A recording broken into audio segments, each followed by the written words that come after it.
Hello homeschoolers! Welcome to another edition of Homeschooling V and Z. For this video, pag-usapan natin ang tungkol sa homeschool portfolio. Ano ba ang homeschool portfolio? Para saan ba ito? At paano ba natin gagawin?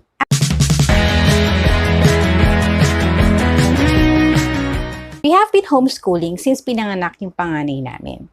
But in 2016, we officially enrolled our panganay sa isang homeschool provider. So every year, nire-require ng homeschool provider na mag-submit kami ng homeschool portfolio. Ano ba ang homeschool portfolio?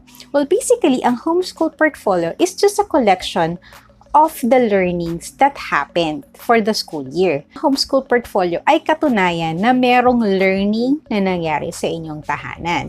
So, ano bang mga kasama sa portfolio? Pwede siyang quizzes, yung mga exams, photos ng mga activities, art projects, pwedeng recitation videos, pwede rin videos habang nagpa-perform ang isang bata, performance task, at marami pang iba na pwede natin ilagay sa portfolio.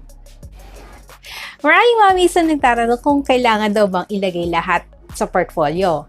The answer is no. Okay, so ano lang po, highlights lang for your school year ang ilalagay natin sa portfolio.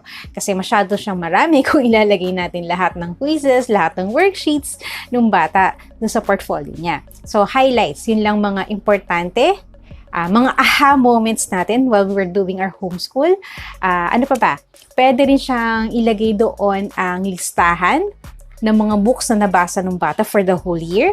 Nilalagay rin doon minsan yung field trip, okay? Mga listahan ng pinuntahan ng bata, ano natutunan niya sa field trip na yon. And then later on, papakita ko sa inyo ano yung 3 ways ng paggawa ko ng portfolio. For a homeschool provider, we submit our portfolio at the end of the school year. Bawat provider magkakaiba po yan. So, it's best to ask your homeschool provider for their requirements. Ang una kong ginawa for our homeschool portfolio ay the classic na kailangan ng hard copy. Okay, so this is the portfolio of my child from 2016, 2017 na homeschool year. Ginamit ko lamang ay itong ring binder, 3-hole na ring binder. Meron tong cover before pero wala siya ngayon para matakpan yung pangalan ng anak ko. Sa loob ng portfolio niya, makikita natin ang samples of the written works that he did. So, meron tayong worksheets na ginamit. And then, nilalagay ko rin yung, minsan kasi gumagamit kami ng workbook. So, yung pinaka-cover ng workbook, kapag tapos na niya, ginugupit ko, sinasama ko dun sa kanyang portfolio. May kasama na yung mga exams, quizzes, and then, so kasama sa portfolio niya, yung book list. Ito yung mga books na binasa niya.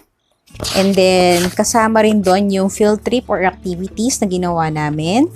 Calendar year, sinama ko para yung nakabilog kung alin yung may pasok, alin yung kailan may field trip, yung kailan hindi kami gumawa ng any activity. Yan. So, may activities ng field trip kasama doon.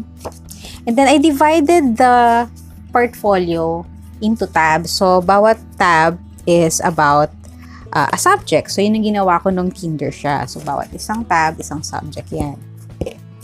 So, this is the classic way of creating a portfolio. You just need a 3-hole binder that you can buy at National Bookstore or any school supplies na malapit sa inyo makakabili. And then, ilalagay nyo po dito sa binder na to yung mga worksheets na ginamit ninyo. Pwede rin kayong may print ng pictures. Isasama nyo siya sa portfolio. Kasi sa akin kasi very basic lang. Wala akong masyadong, talagang straightforward yung aking portfolio. Other families kasi, it really depends, no? Other families, they prefer na yung portfolio nila nasa clear sheets kasi dun sila nag-a-add ng pictures.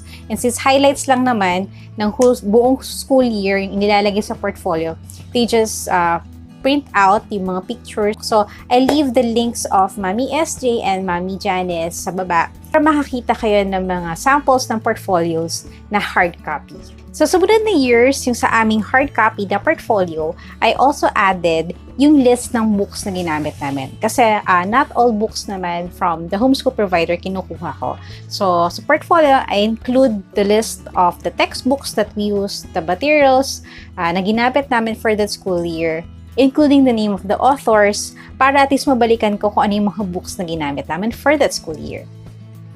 I don't submit kasi yung hard copy ng portfolio sa aming homeschool providers. So what I do is I scan my portfolio and then sinasave ko siya sa isang USB drive at ito yung sinasubmit ko sa homeschool provider. So, parang hard copy nandito sa akin. As we go through the years, nagbabago rin yung mga preference namin sa paggawa ng portfolio.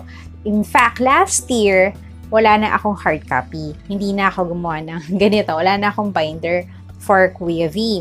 Ang ginawa ko sa kanya is lahat ng ini-scan ko na paper, yung sinasave ko na kagad sa drive ko, sa computer ko, para at the end of the year, sasabit ko na lang siya sa homeschool provider. If you want it digital, you can scan the pages of the worksheets or the exams that you used for that school year. Again, Mami's highlights lang. Add lang kayo ng page habang ini-scan ninyo and then save it as a PDF. Ang ginawa ko kay Kuya is I divided the folders sa drive into quarters kasi there are a lot of activities na nag-interlap different subjects. For example, one activity would cover the lessons of Filipino and Araling Panlipunan. So, kaya para mas madali for us na i-organize siya sa mga folders, ang ginagawa ko is by quarter instead of by subjects na ginawa ko before when Kuya was still kinder. And then other ways for you to create a digital portfolio is to create PowerPoint slides. So, isa rin yun sa ginagamit ng iba para makagawa ng digital portfolio nila. Others naman, they create a video para makita yung mga highlights ng kanilang homeschool year. So, video na lang yung sinasabit nila. Add ko lang pala, sa homeschool provider namin, required na isubmit sa portfolio yung exams, yung quarter exams. So, kaya kasama pa rin siya sa mga sinasubmit ko. So, always ask your provider kung ano yung mga requirements nila sa pagsasabit ng portfolio. And then this year, we're doing it differently. What we're going to do is use Canva para gumawa ng aming homeschool portfolio. Usually kasi, nagsishare ako ng stories sa Instagram of what we did for that day. So, itong mga stories na to na nasa Instagram account ko, I'm going to save it and then plot it on Canva as an A4 size para pag-generate ko siya as PDF, file na siya as a portfolio na. So, mas madali for me.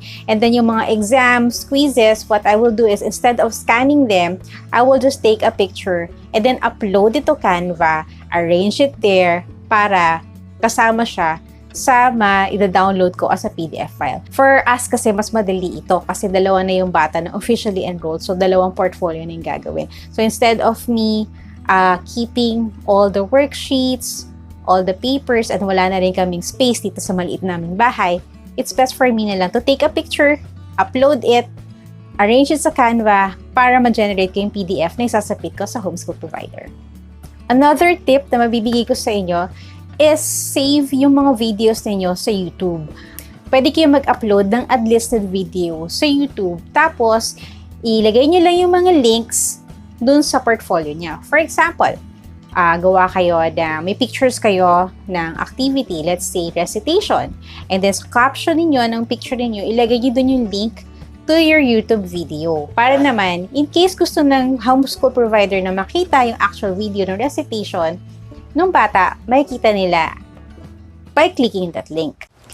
I hope nakatulong sa inyo itong quick video natin kung paano gumawa ng homeschool portfolio. Kung meron pa po kayong questions about homeschool portfolio, please comment down below or pwede nyo rin kaming i-message dito sa aming Instagram account @petitmama18 or sa Facebook. If you like this video, don't forget to give it a thumbs up and share it with your friends. We'll see you in our next video. Happy homeschooling!